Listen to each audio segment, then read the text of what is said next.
Hello, this is Matt, Mary, Michelle. and this is our little book club, the Red Heron Society, and we are going to talk about this month's book, the first book in the Hunger Games series.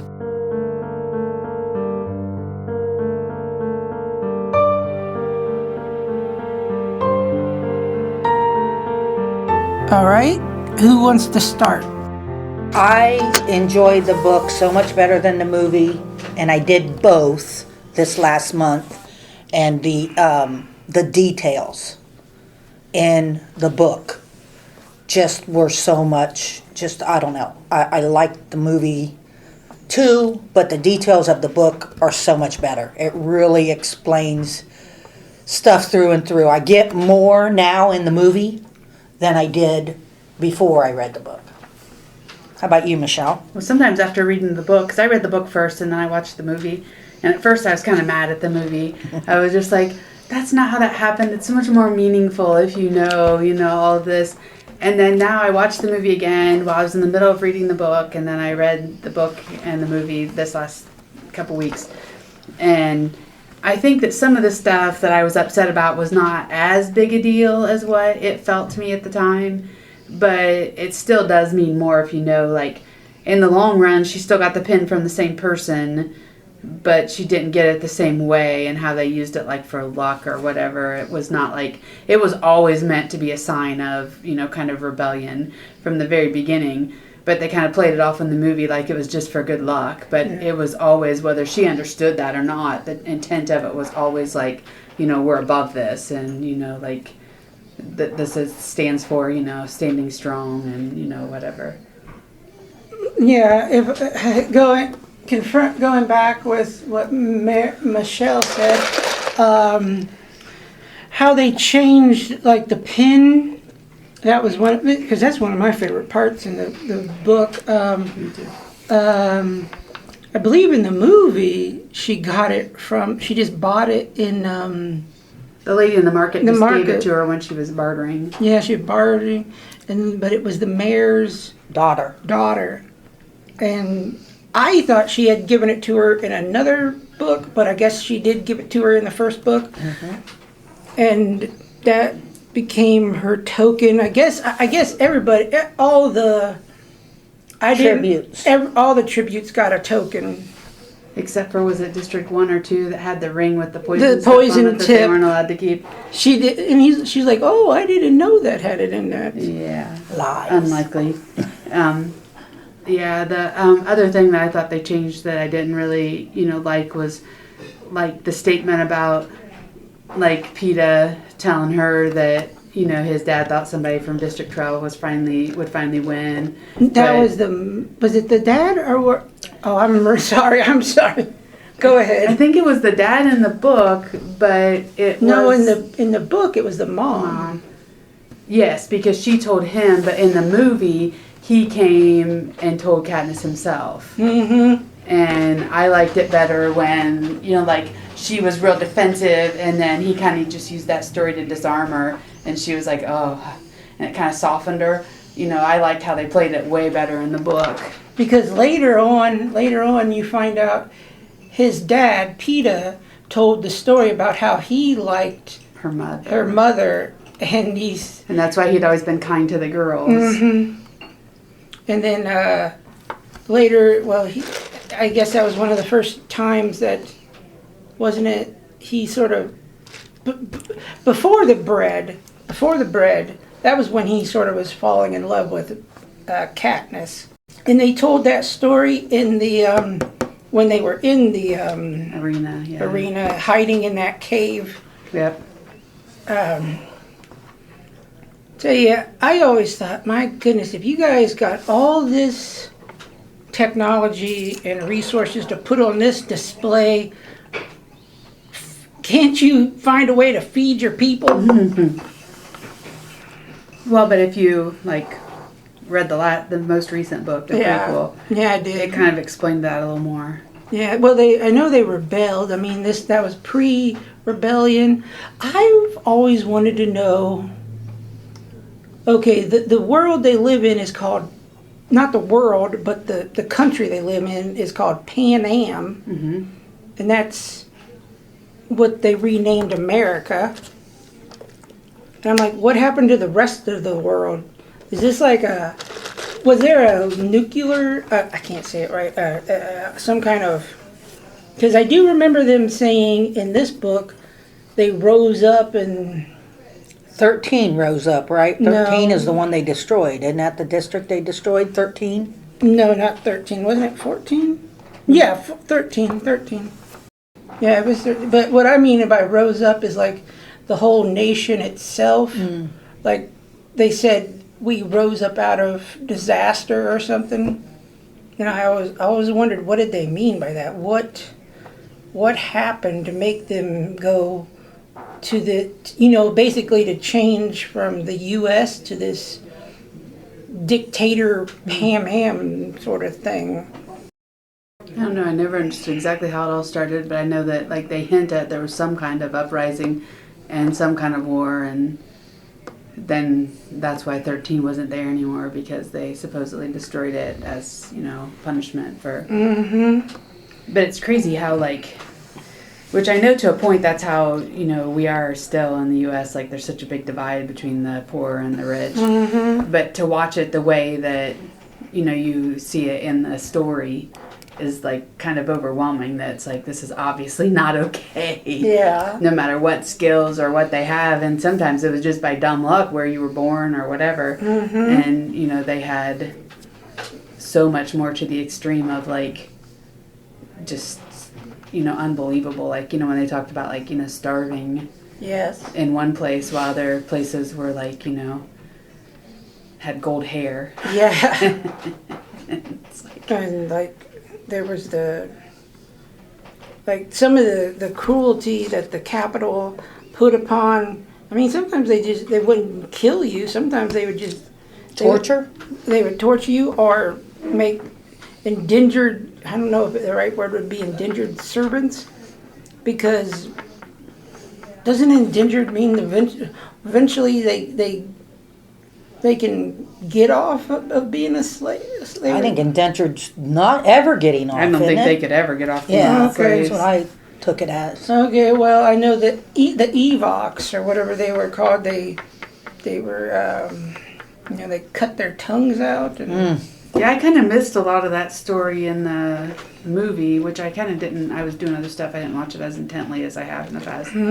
But in the book, the story of when she's in the Capitol and she sees that girl that she had seen, in the woods, and it's like I thought that was just really a great storyline, that it seemed like if they did include it in the movie, they kind of glossed over it a lot. It didn't really have the value it had in the book. Reading it was just kind of pulled at your heartstrings and made you. Well, it's like she knew if she would have said something, if she would have helped them, by the time the ship had come there, they all would have been captured and. Yeah, there was nothing she could have done, but I don't know that she really believed that. Yeah. And another thing, getting But back. the girl didn't hold a grudge. Oh No, no. That's really, I can't believe, Yeah. She knew that everybody would have died, Yeah, they would have, yeah. It would have been bad for all of them. It's a good lesson that. Tell you, it's hard. It's hard to write things like that. Do any of you remember who was the writer of this book? Nope, but we can look up, we got Google. Yep. I can tell you in just a second. Mary's old friend, Suzanne Collins. Sue Ann Collins. I knew it was Collins, I just didn't know it was a woman, I thought it was a man.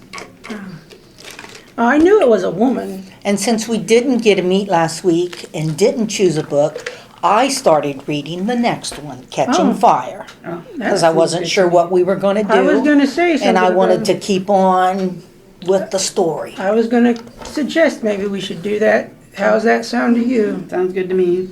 And Good I'll me. watch Catching Fire this weekend too. It's on. I think one thing I did not like about the, another thing they changed in the book, when they were in the arena and when they got out of the arena and then PETA, he finally, well, oh God, more than one thing's flood into my head now. Mm-hmm. But, his leg, he lost his leg. Remember that part? Well, was injured really bad. And losing his leg. Yeah, he lost his leg. In the book, they had to replace it with some kind of cybernetic. Oh, that might be at the end that I didn't listen to yet. Yeah. But in the movie, it's different. Yeah, in the movie, they don't show the detail of how long. Like, Katniss got rid of. They did all that stuff to her and took away every scar. They don't. I don't remember them doing the detail of anything like that. No. In the movie, and then PETA too. How long it took him to recover and have all that stuff poking out of him, the way they explained it in the book. Well, but they wanted them to, look good so they could have them for display. Basically they were just like showpieces. If you remember in the book, something that Hamage and oh God, what is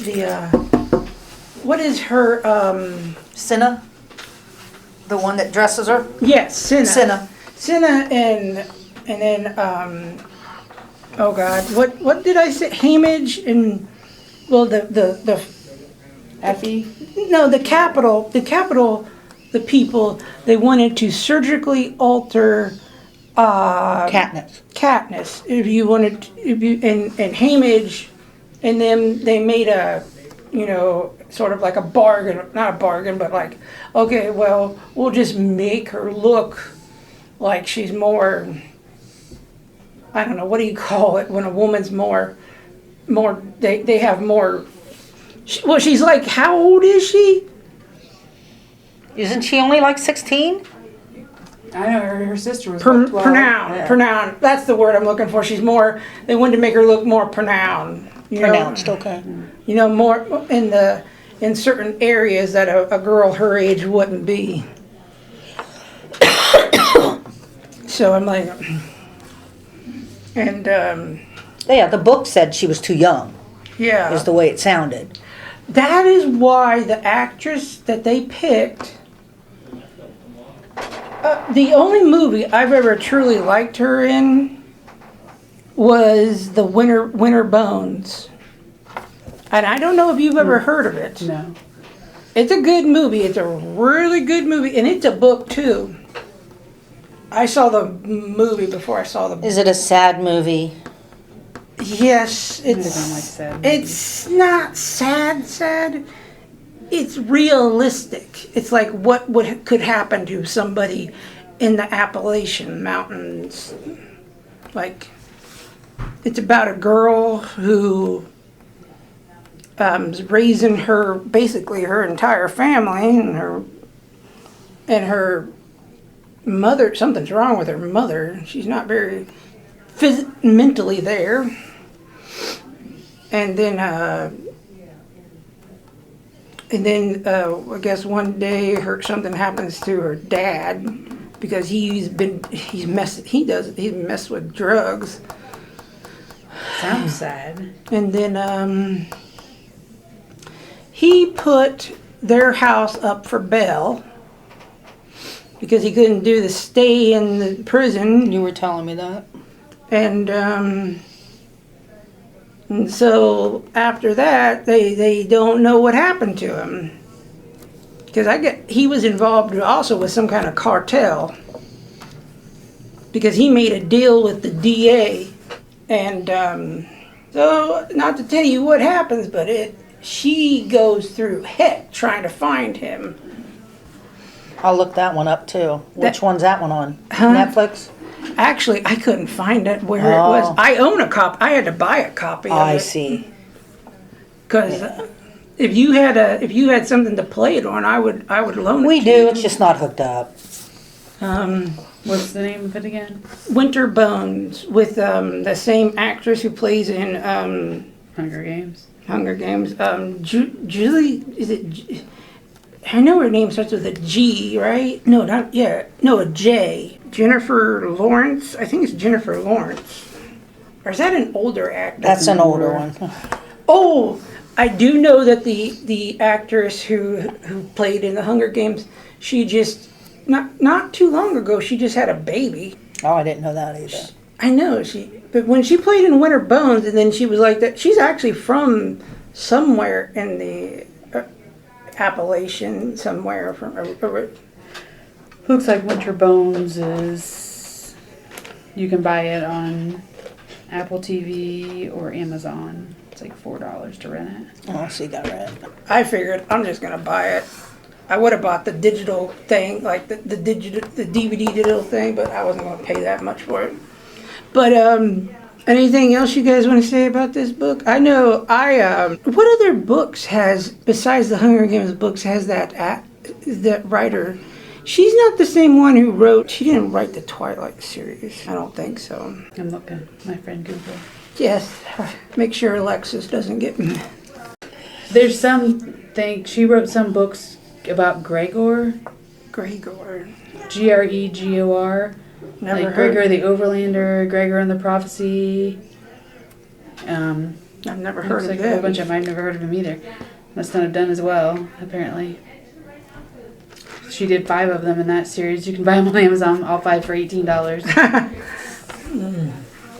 The Hunger Games series is $53 for the 3 books. I know there's a woman at the she's a nice lady. She works at the alcove, and I told her I got her email, so I'm gonna send her a credit so she can get an Audible book. Do you know what her name is? Oh, I know some people that work at the alcove. she's always got her hair up in a ponytail. Oh, yeah, the girl I know usually are shorter. Her name's Jenny. I think her name starts with a. I don't know. I don't know if they're always nice in there. They are. I went there. I wanted their meatloaf that day, but Wednesday was meatloaf. yeah, I wanted their I missed meatloaf. it. I missed it When they too. sold out. We had a bunch of errands to do that day. So you got there later than normal? They always sell out of meatloaf Yeah, because it's good. it is. But we got. Let me see. What did I get that day? Their tenderloin is good. Yes, it is. Their hamburger's good. Tater tots are delicious. Yes. I guess I like food a lot. And here we are talking about a.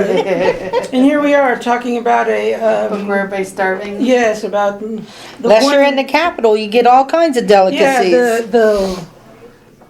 the 1%, or I guess if I you, would have to have looked in the capital. I never would have made it 10 minutes anywhere else. yeah, Maybe that's not true. I mean, you don't know what you can do if you have to.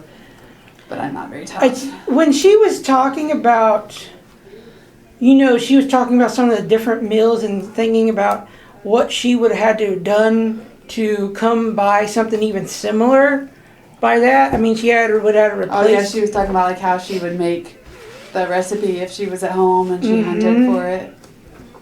Have you guys ever heard of something called apple? What's it called? Applesauce cake. Yeah, Yeah. I've made one. I've never heard of it. I mean, I've heard of it. The only I have not. I want to try. I want to try it.